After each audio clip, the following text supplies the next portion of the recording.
Broadcasting live. It's America's longest running talk show on computers. It's Computer America, bringing you the biggest names in technology with guest interviews, new products, and your emails. Listen live at computeramerica.com on any device around the world.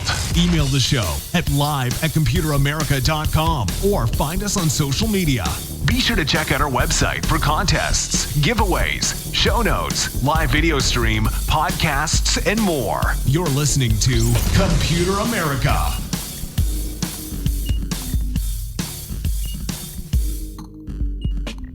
Hello and welcome into the Computer America Show. We are the nation's longest running, nationally syndicated radio talk show on computers and technology.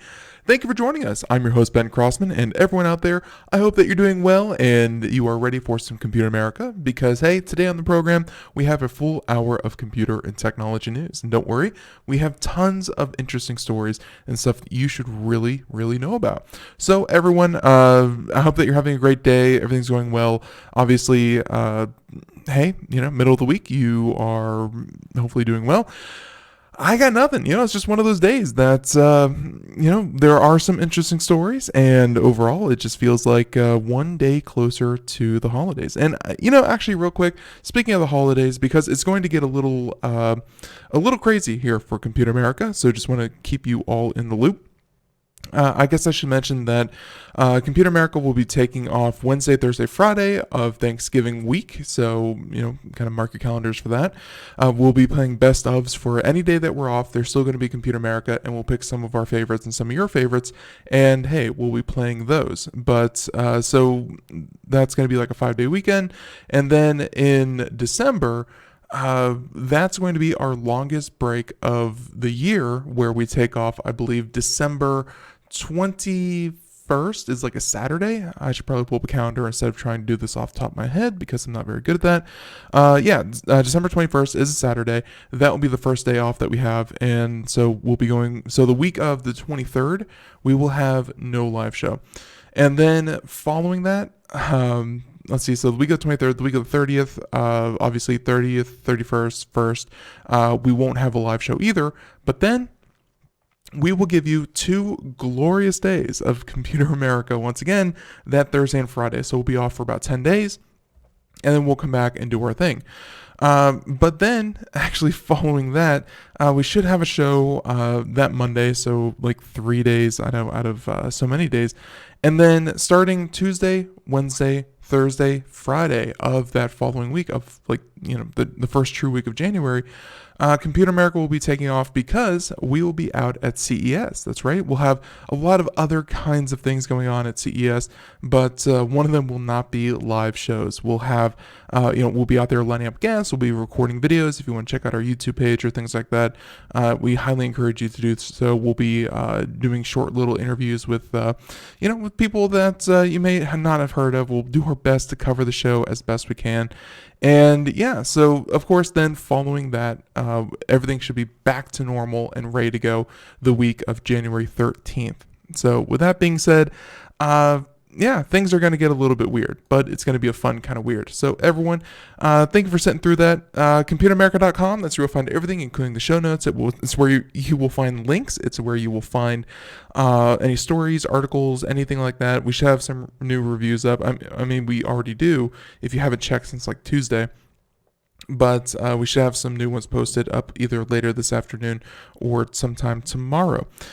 And computeramerica.com. Check us out on social media at Computer America, wherever you consume social media.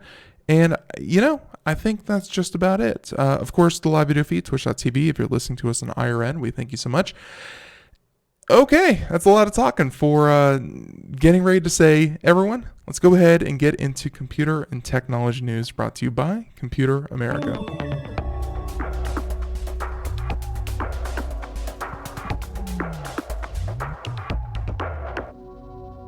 So I think for our first story, and we're going to have some fun with this one because we've talked about, password security. And if you can't, find time in your day to come up with a good secure password, then we highly recommend you use something like 1Pass or LastPass or things like that, password managers that will create and hold these passwords for you so that you can just go in, enter your one secure password, and everywhere else will be completely secure.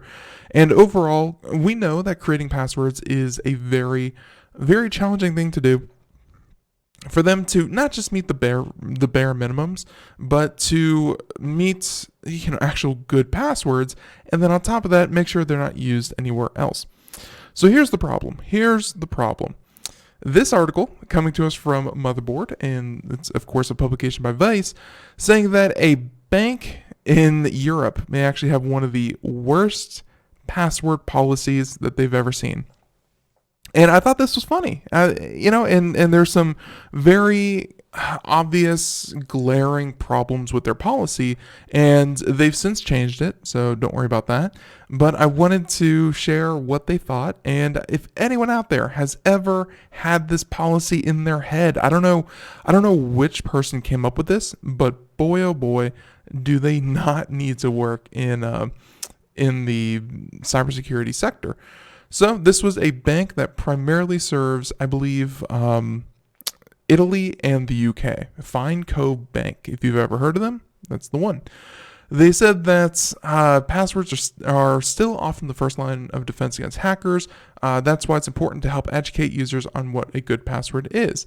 And we've been over good passwords and why they matter. It's not just about a good password, but it's also about a unique password.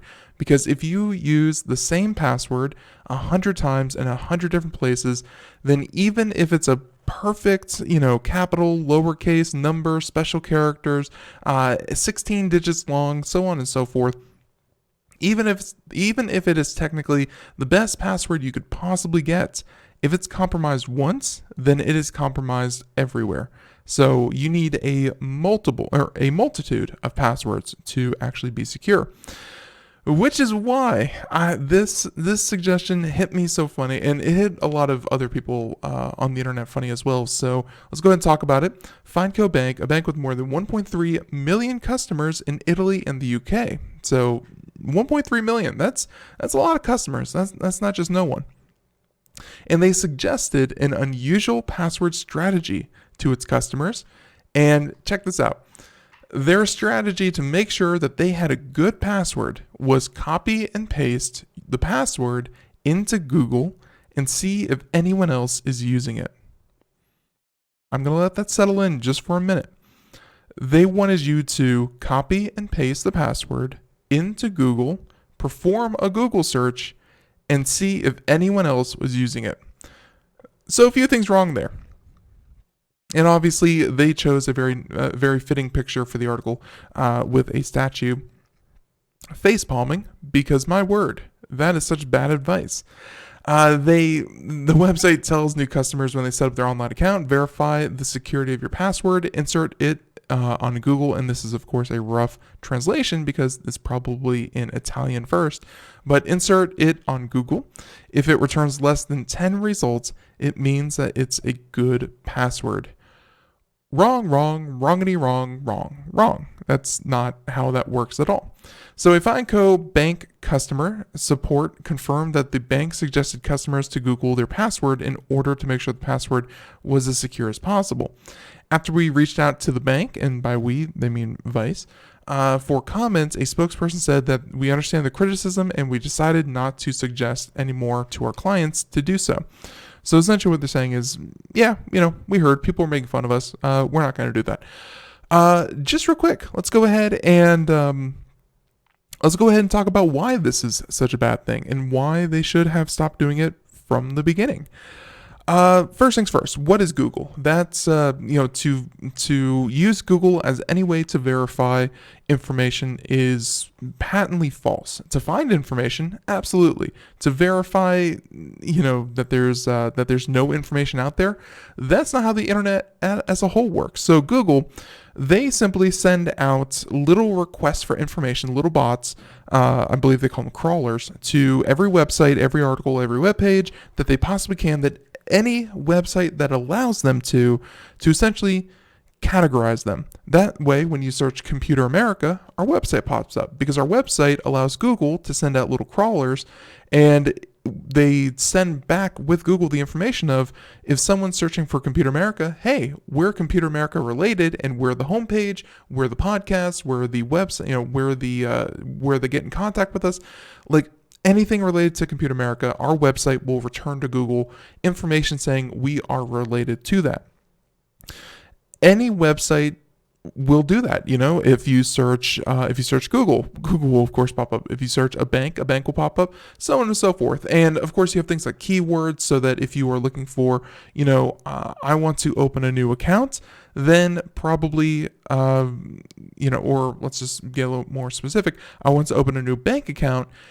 Every single bank out there, which is, what you would be eligible for, is going to return a search result because they want to, have new accounts, new bank accounts.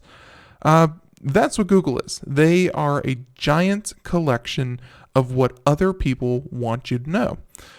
Why that wouldn't work for passwords is because no one is, and hopefully, no one is publishing their password and having Google, or returning to Google with results of, this is my password, I hope no one else is using it, which is essentially what Findco Bank is hoping that they're doing. They're hoping that if you Google it, if no search results or very, very few search results return, that means that no one else is using that password anywhere. Google does not, by and large, and unless it's part of like top 10 passwords, top 10 worst passwords, things like that, unless it's part of a list of passwords not to use, generally passwords are not published. And beyond that, they are not out there for Google to kind of scan through and say, these are everyone's passwords.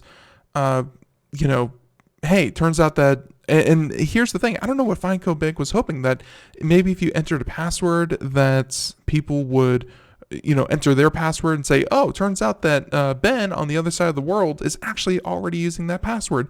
Ben's already using Football 1, so you probably should not use Football 1 as your password.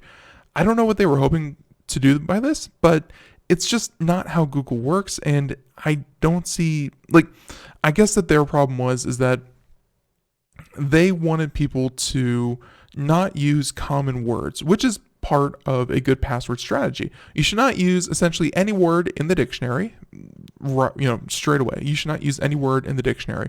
You should not use any very, very common passwords, such as, here in the United States, Football 1, Baseball 1, It's a Secret, Password 1, things like that.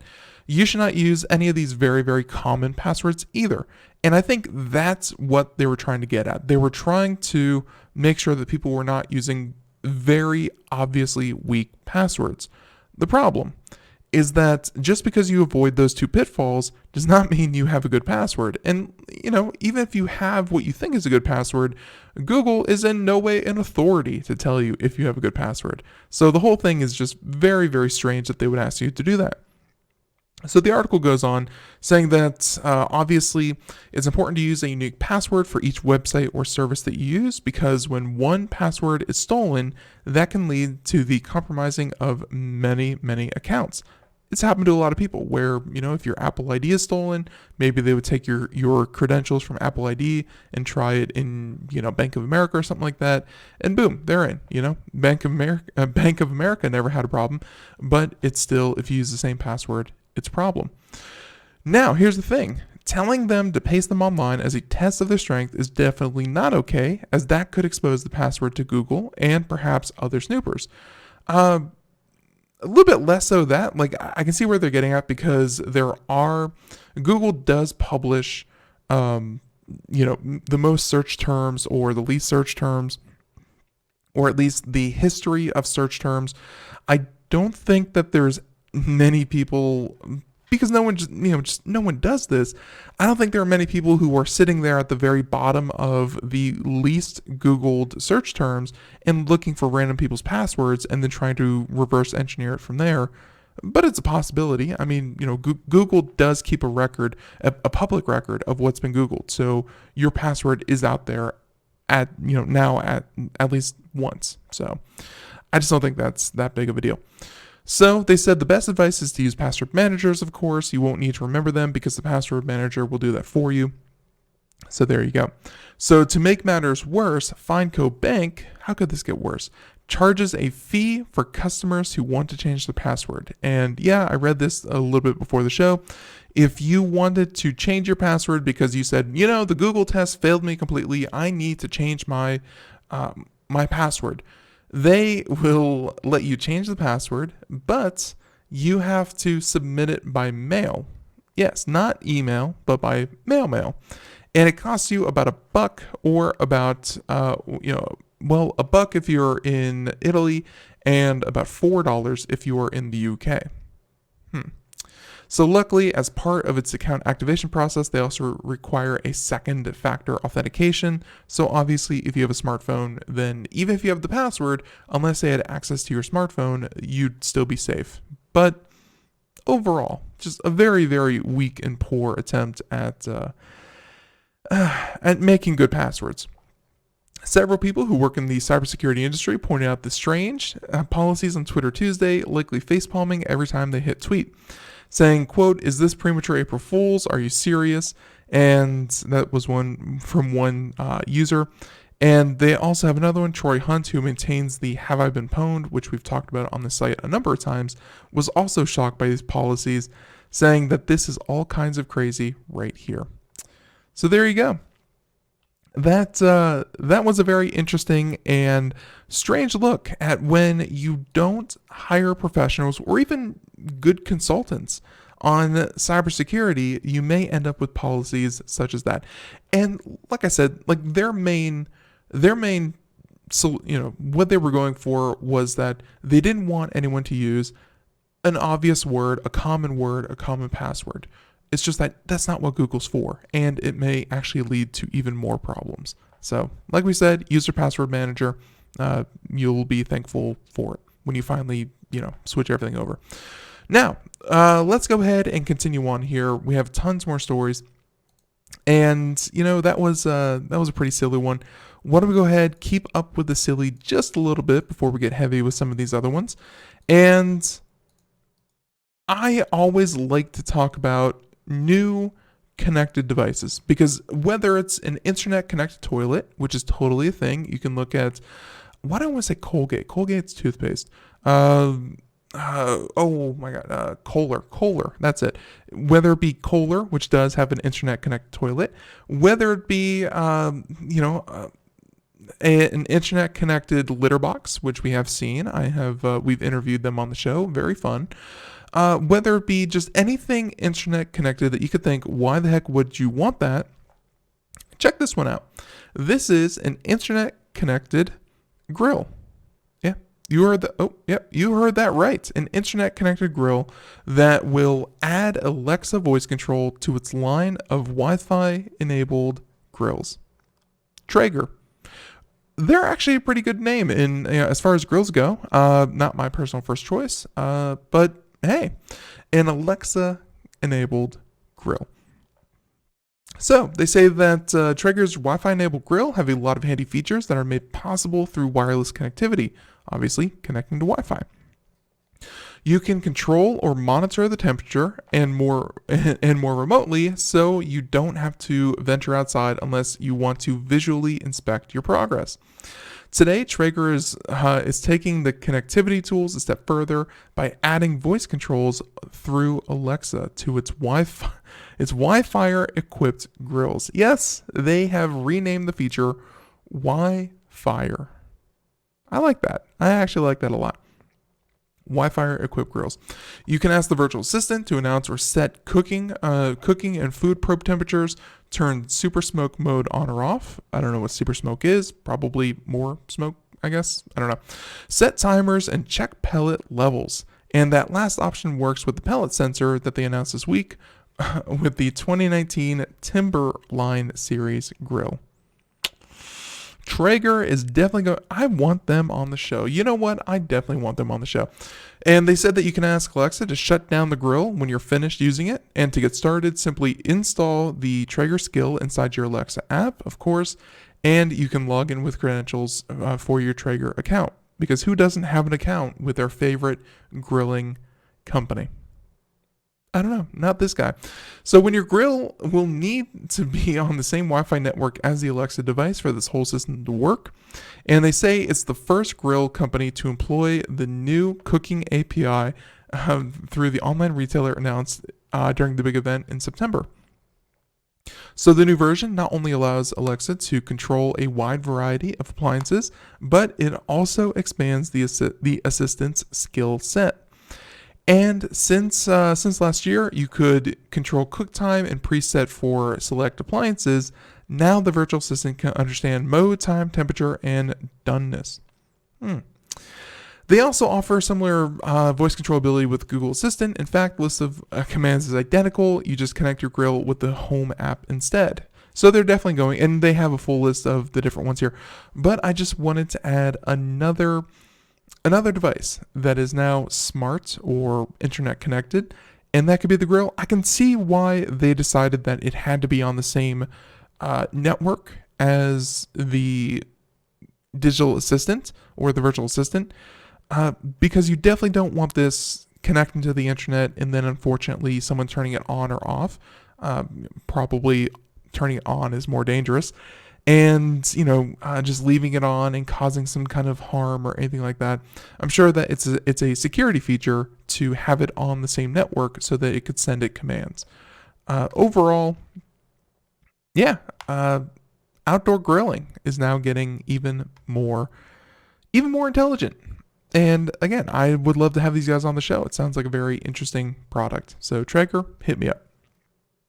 Now, let's see. So there's that one. How about we go ahead and just real quick talk about Disney Plus. I know if you listened to yesterday's show with Sandy Berger, we really delved in deep on Disney Plus, and that's okay. But one thing that we didn't mention, and I was aware of it, but I wanted to kind of echo the rest of the internet in saying good on Disney, because don't get me wrong, Disney itself notes that some of their catalog, and they offer really almost everything that Disney has to offer, including some of their older titles such as Dumbo, Peter Pan, The Jungle Book, Lady and the Tramp, so on and so forth, as Disney themselves put it, quote unquote, perpetuate harmful racial stereotypes. And that says this program is presented as originally, and well, they have a quote here saying that this program is presented as originally created. It may contain outdated cultural depictions. That, and end quote. That is the exact quote that they will display before movies and shorts. And I like that, First of all, it fills that gap in me that when I watch these things on VHS, they had the big, FBI warning: do not, illegally copy this and distribute and redistribute it, whatever. And it fills that little mark. And then on top of that, it doesn't change anything. They're not going to go back and redub old lines that they may consider racist. They're not going to go back and change the art that was, originally put on film. No, they're going to say, hey, some of this may be offensive. Back when it was created, it was considered, kind of okay enough. And if you're offended, we get it. Be offended. but this is how it was back then. We make no apologies for it. We're not going to change it. And overall, here's what you remember. And I think that's the best way to go about it, because obviously going back and erasing the past is not going to fix anything. Completely changing the past so that, it's more in line with today's themes, that doesn't seem like a good idea either, because obviously you're changing the original. So, hey, this seems like the best third option. And well, actually, there's a third and fourth option. The third option is to completely not show it whatsoever, because today's audiences would be offended by what was happening.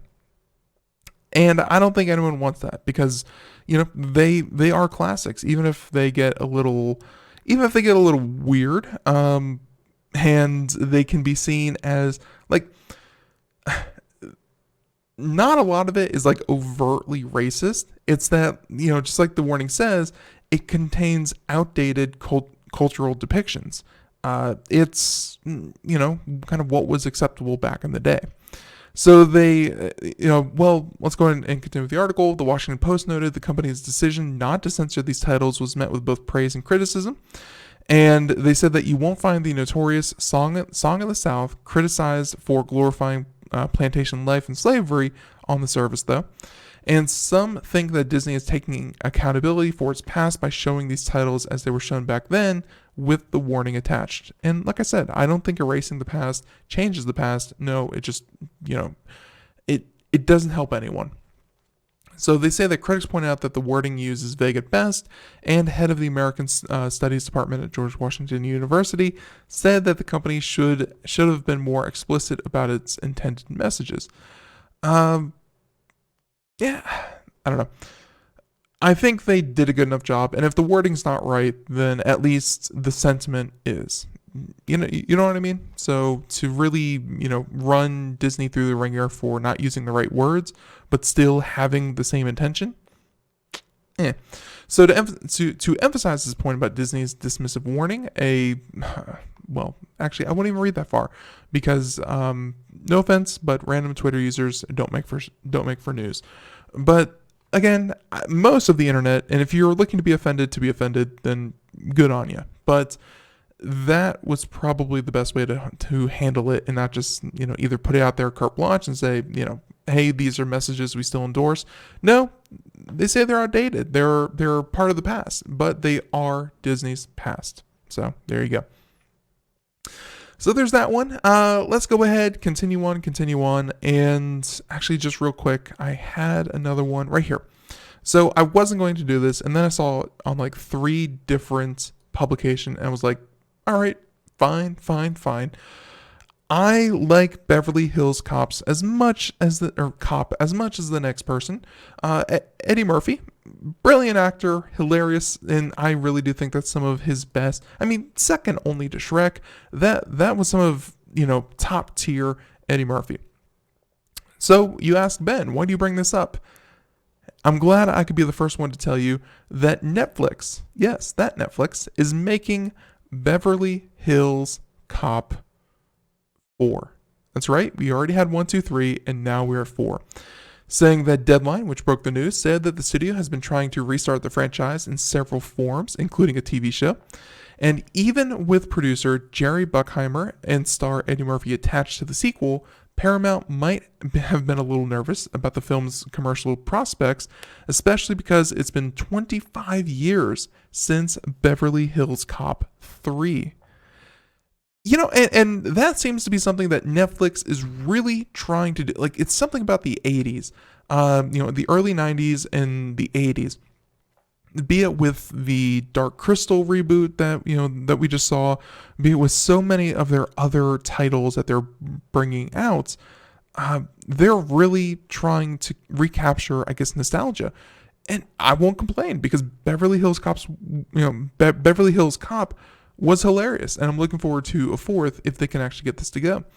And the studio, they said, which will soon be part of the reunited Viacom CBS, has had a tough few months at the box office, most recently with the disappointing performance of Terminator Dark Fate.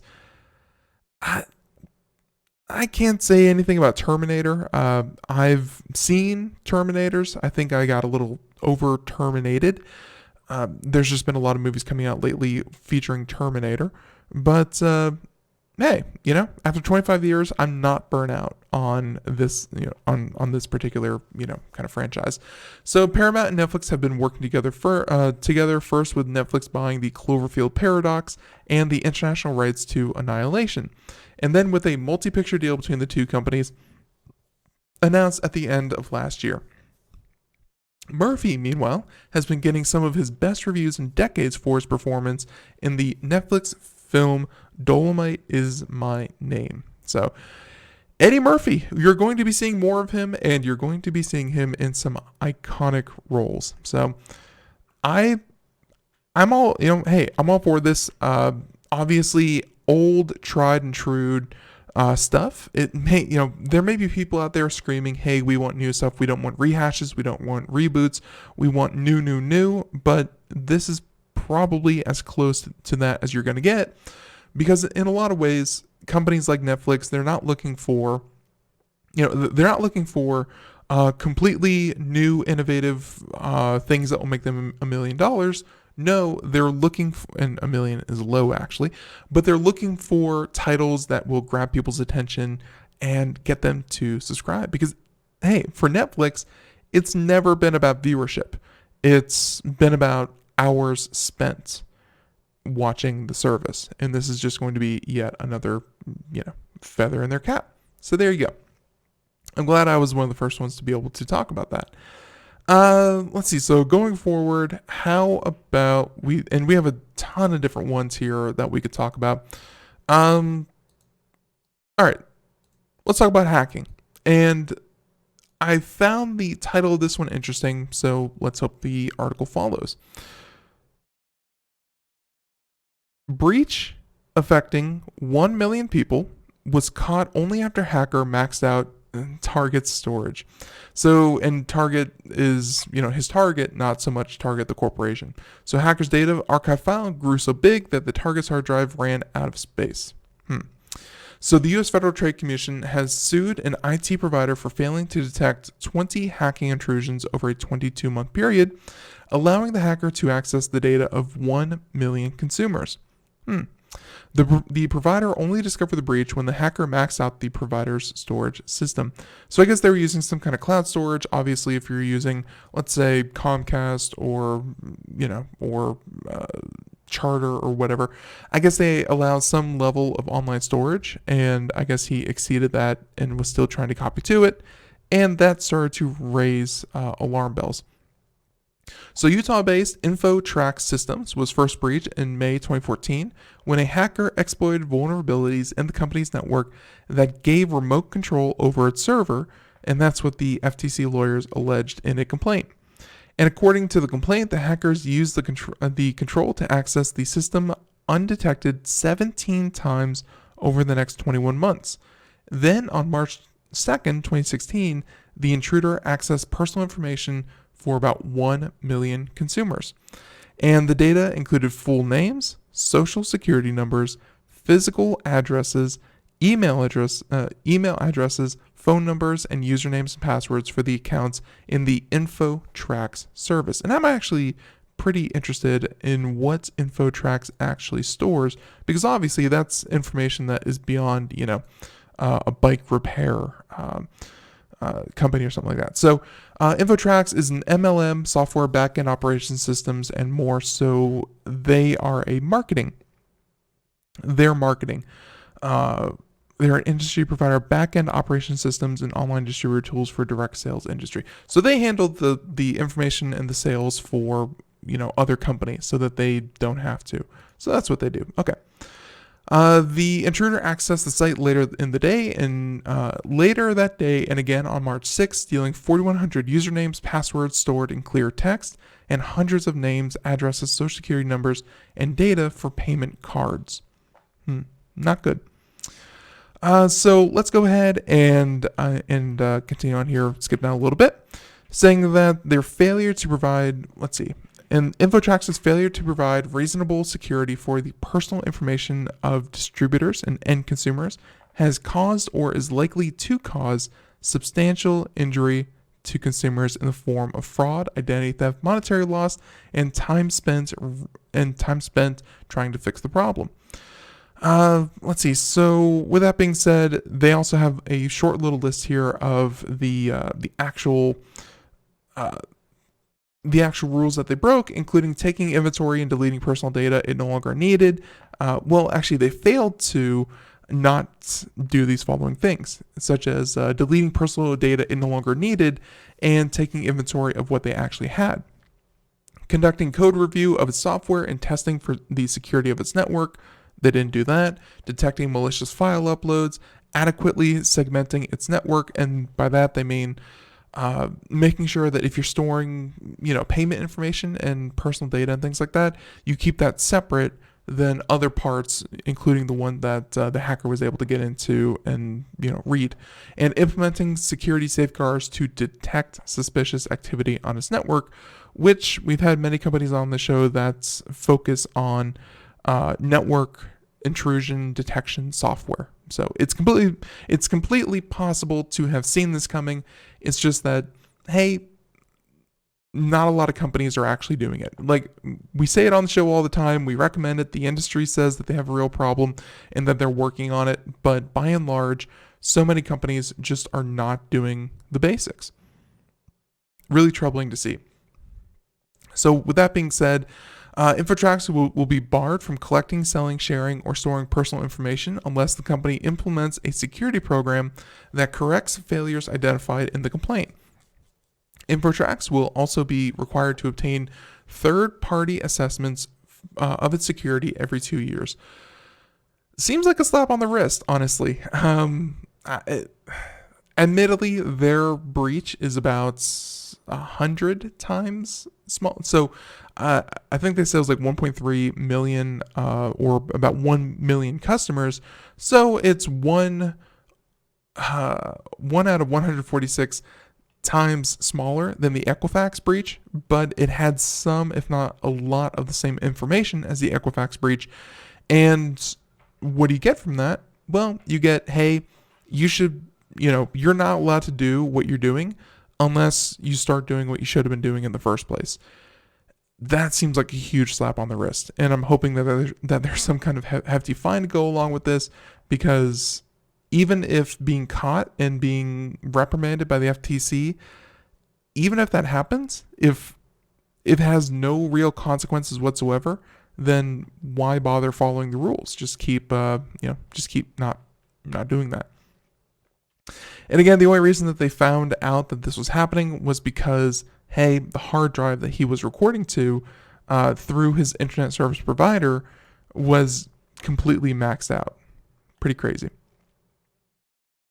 So with that being said, let's go ahead and continue on here. The RAZR. And I don't mean the scooter, I mean the phone. Many people had it if you were, the mid to late 2000s. Oh my God, that was the best phone to have, like pre-iPhone. And actually, I think even during the initial iPhone, that was still the phone to have. The RAZR was amazing. And if you still feel that way, if you're one of the diehard fans that just can't help themselves but think, man, I still love the RAZR, you're in luck. You're in luck because the RAZR has been revived, and that's RAZR, because if you look for, razors like shaving blades, you won't get it. And if you look for razors, you might just get a lot of RAZR, gaming peripheral, gaming computer peripherals. But no, RAZR, RAZR, is a fashion-forward foldable. That's right. It's a smartphone, it's touchscreen, it's all that good stuff, but it's also a foldable display. It's pretty cool. And they said that, and this is a review from Engadget, you should definitely check it out, but the images alone look really, really cool because it's a foldable phone, but at the same time, it's still a seamless display.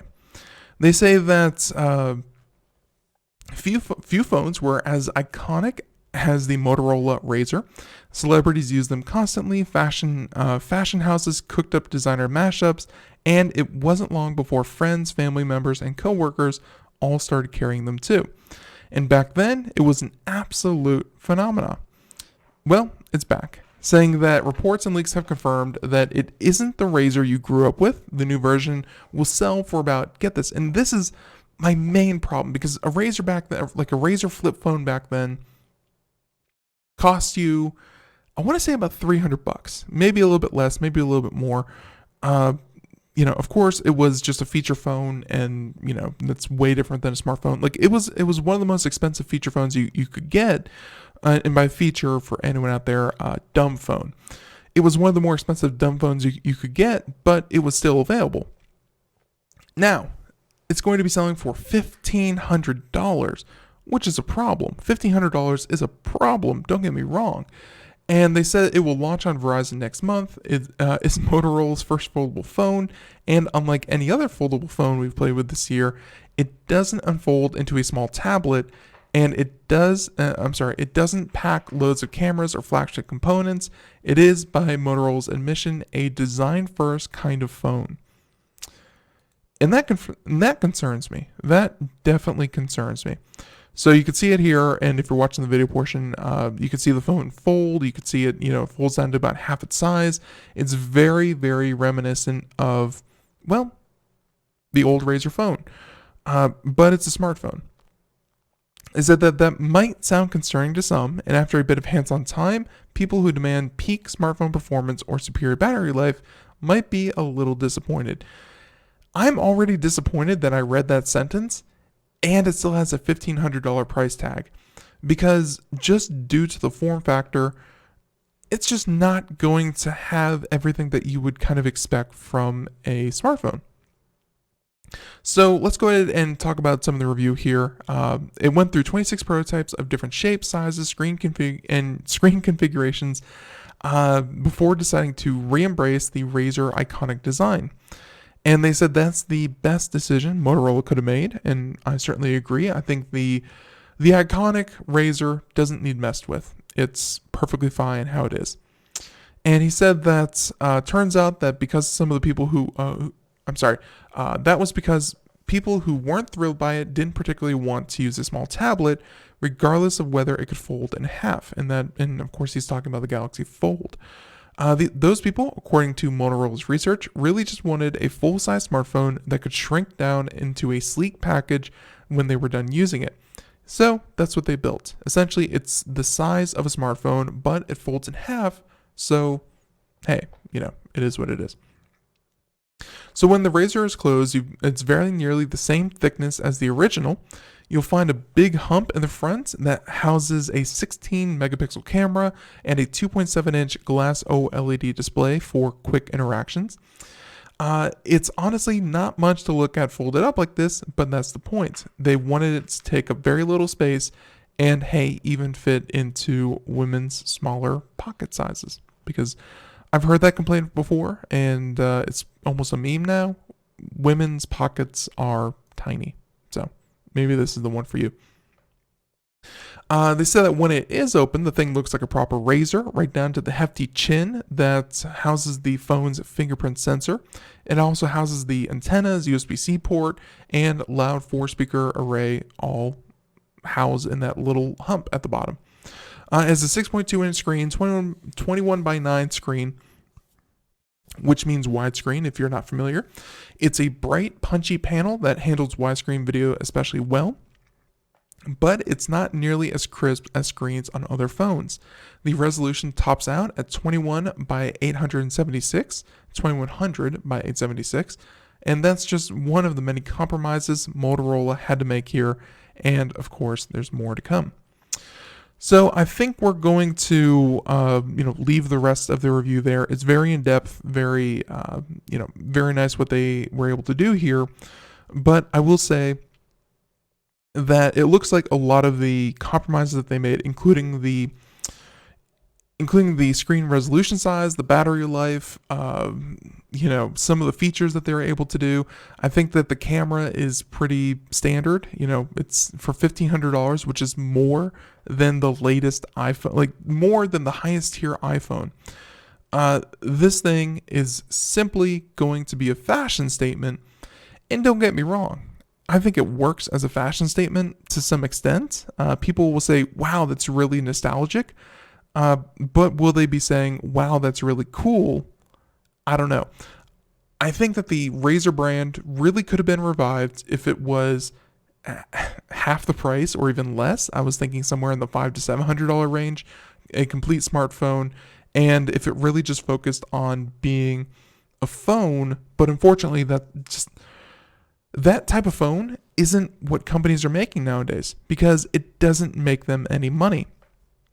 If phones aren't this seamless, awesome experience to use to consume data, which is watching videos, playing on apps, spending your money on apps, downloading movies, things like that.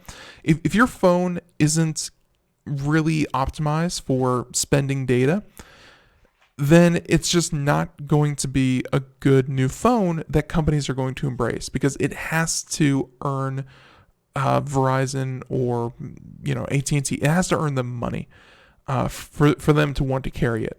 And I think what the RAZR should have been at the end of the day is not what we see here with this $1,500 slow Snapdragon 710. I think we're already up to like the Snapdragon 860 or something like that, and 6 gigs of RAM, and it just couldn't. They just couldn't fit anything else into this for the price point.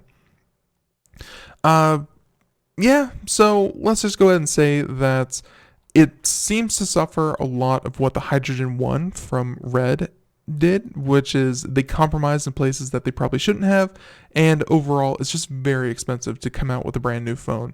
So I don't see the RAZR, really jumping back into people's hands and saying, this is what we wanted all along. No, the RAZR is still very iconic. People still have a lot of goodwill and good sentiments towards the RAZR phone. This was just not the way to revive it, in my personal opinion. So, hey, if you want one, I think they said Verizon, $1,500 next month. There you go. Let's go ahead and continue on here. Plenty of time to get into 2 or 3 more stories. And, okay. We're going to have a guest here in the next couple of days to talk about, and actually I have to get back to them. Whoops. Project Lux, if you're listening, I apologize. We'll get back to you. But we're going to be having a research group on talking about, or that was exploring Google's their foray into collecting medical data and things like that. They definitely overstepped their bounds, and they have a whistleblower coming out. Congress is now demanding answers. It's this whole thing where it's not illegal, but technically it's not legal, and it's a whole mess. Now, with that coming to light, in almost as bad a timing as anything else, like. Think about when Facebook came out with Facebook Portal, which is after Cambridge Analytica and all in can we trust Facebook with our data and things like that? Someone at Facebook said, just do it now. Let's ask people to spend $1,000 so that we could put a camera in their living room. Turns out it was poor timing, and this looks to be kind of the same way. Where this is coming to us from Ars Technica, Google will offer checking accounts, says that it won't sell the data. And the universal, yeah, sure. Now, the Google empire is enormous and ubiquitous, covering basically the entire internet in one way or another. And that is, however, one lucrative business the company does not yet have a foothold in, and that is banking. Makes sense. And now, well, it's going to change that. Google is working to launch consumer checking accounts next year, and they said that the project, which is codenamed Cash, because apparently nobody can resist a pun, and cash as in, obviously cash like your memory, and cash as in, well, cash. They said it's expected to launch next year, and CNBC, also citing sources familiar, confirmed the Wall Street Journal reporting. The accounts will be run in partnership with Citibank, so much like Apple is running with Goldman Sachs, Citibank will be supporting Google, and a credit union based out of Stanford University. Google executive Caesar Sengupta told the Wall Street Journal that the accounts will carry branding from banks, not from Google, which will also leave the financial plumbing and compliance to the banks, which is what you want. Really, when you think about it, that's almost what got Apple into trouble a couple of days ago. So, with that being said, that our approach is going to be to partner deeply with banks and financial systems. It may be the slightly longer path, but it's more sustainable. And with that being said, the same kind of partnership that Google, and as we mentioned, same thing with Apple and the Apple iPhone app. A partnership with Google could be a similar opportunity for Citibank. Citi is the nation's third largest bank. Didn't know that. Behind JP Morgan Chase and Bank of America, but has a smaller retail banking footprint. Chase operates about 5,000 U.S. branches, and the CEO said earlier this year that they plan to cover about 93% of the U.S. population by 2022. So Bank of America has about 4,300 branches and says that its footprint will encompass about 90% of the United States by 2021. So clearly, it's all about getting into people's pockets. I didn't say pants, pockets. And I guess Citibank is hoping that by partnering with Google, that will be a way to, really increase their foothold.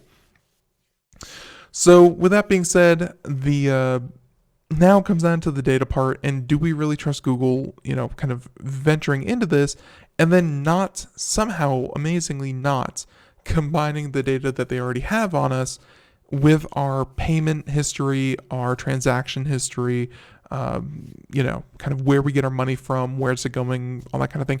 Because that kind of data is very, very expensive and very valuable, I guess I should say. It said that Google wants to bring value to consumers, banks, and merchants with services that include loyalty programs. They also said that the company told the Wall Street Journal that it did not use data from Google Pay for advertising purposes or share that data with advertisers. Note, that does not mean that Google does not use it internally. So, that's a choice that Google could easily change, however. There are very clear regulations about that data banks can share with you, but those policies end up saying that they can share quite a lot of information, and you can't limit most of that sharing. Regulation has largely not yet caught up to the mobile wallets such as Google Pay and Apple Pay, so those exist in some kind of gray space, which, as I said before, that's really where Google thrives, is the yet to be legislated and yet to be regulated industries.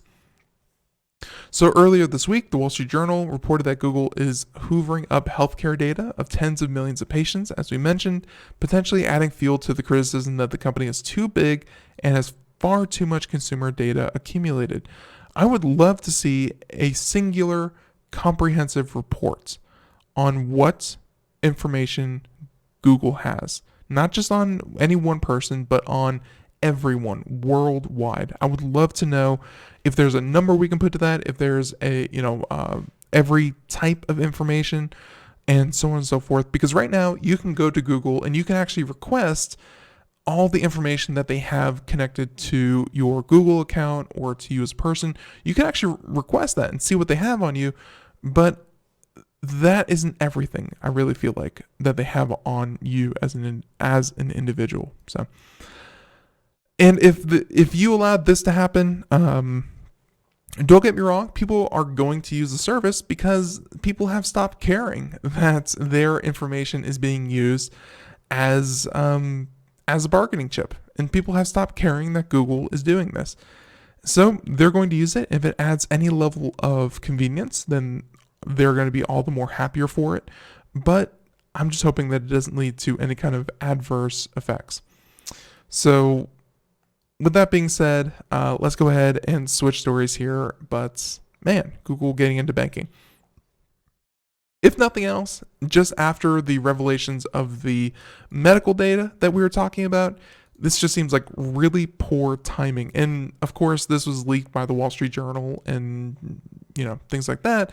So it wasn't a full-blown press release from them, but just such poor timing. So let's go ahead and continue on here. Okay, how about we discuss... There's only a few here that I really would like to do. Okay. Uber. Just real quick, and then we'll move on to another one.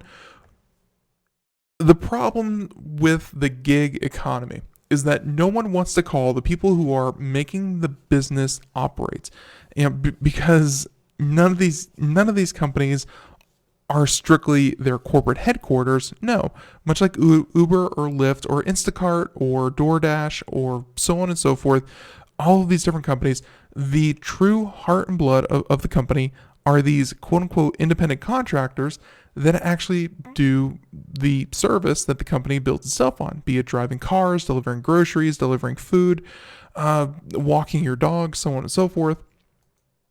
That's what these companies are. And none of them really want to admit that they have employees, only that anyone who signs up can then start working for them. Well, it looks like New Jersey is having enough of it. Uber has to pay New Jersey nearly $650 million in employment taxes, saying that the drivers are employees and wants Uber to pay accordingly. Which, if you didn't know, even given the financials, Uber as a company, and I honestly feel this way, that Uber as a company or Uber as a service and Uber, or I should say Instacart or Lyft or DoorDash or whatever, these companies could not exist as companies if they were forced to actually label everyone who works for them as employees. They just couldn't operate. They couldn't. That would mean that anyone who, let's say, drove for Uber for 40 hours would then be eligible for healthcare coverage through Uber, and they just couldn't cover that. They are, for honestly, for worse, they're utilizing a loophole in the independent contractor, status to prop up a business that just shouldn't be possible. And the more we hear about stories like this, the slimmer the chance I see a long-term prospect for companies like Uber, kind of having. So this one from Engadget: Uber may insist that its drivers are contractors and not employees, but New Jersey isn't buying that argument. The state's labor department has slapped Uber and its RAZR subsidiary with nearly $650 million bill for overdue unemployment and disability insurance taxes for the past 4 years, arguing that the ride-sharing firm misclassified drivers. And about $500 million of that is actual taxes, and about $100 million is interest and penalties. And they say that the labor commissioner said that this was an example of the administration cracking down on employee misclassification, and that there was no reason on-demand workers couldn't be treated like flexible staff. New Jersey gave Uber a $54 million bill back in 2015, but it's not certain if the company ever paid that. Spoiler alert, probably not. Not surprisingly, Uber is contesting the bill. It told Engadget that it was challenging this preliminary but incorrect determination and insisting that the drivers are independent contractors. The companies believe that the bill overestimates its business in the state and the process is still early. Uber has previously claimed that treating drivers as employees would limit their flexibility to work when they like, but critics have argued that this lets Uber avoid minimum wage and other labor guarantees. And some of those guarantees, the biggest one is minimum wage, where you could be working for Uber and you're not guaranteed to even earn the money back that you would spend in gas. It's just an overall, that's essentially you volunteering your time, or even if you're earning $2 or $3, that's well below the minimum wage. And yeah, that's those are horrible, horrible wages. Uber may face an uphill battle. Like other states, New Jersey has a test to determine if people are contractors, and it believes they are. It doesn't buy Uber's claim that the ride-sharing platform is its main business, saying that, and by the way, that is the point, is that the main difference here is that Uber is arguing that their main business is the ability to connect a driver with the customer, and the main part of the business is, again, that connection. Whereas every other, the state legislators and everyone else, they're arguing that the main business of Uber is transportation, is acting like a taxi company. So regardless of who drives the cars, it's still the Uber service transporting people. And that's where you get into this kind of gray area. And that's why, more and more states are determining that independent contractor does not correctly identify, what all these companies are doing. So like I said, I don't think that the companies would be able to operate or would be able to build a sustainable business model if they had to actually pay people what they're worth and, pay the taxes that are due by them working for them. But so they're going to fight it tooth and nail, because the only other option is to completely close up shop and close down the service, which they're going to really try to not do. So everyone, with that being said, the music in the background means that we are just about done. I want to say thank you so much for tuning into Computer America. If you enjoyed the show, follow us on social media, follow us on YouTube, subscribe to YouTube is probably one of the best ways to support us. And hey, the second best way is just to continue to listen. For everyone listening to us on IRN, we thank you so much. And hey, until next time, 4 p.m. to 5 p.m., Monday through Friday, have a great one. Bye, everyone.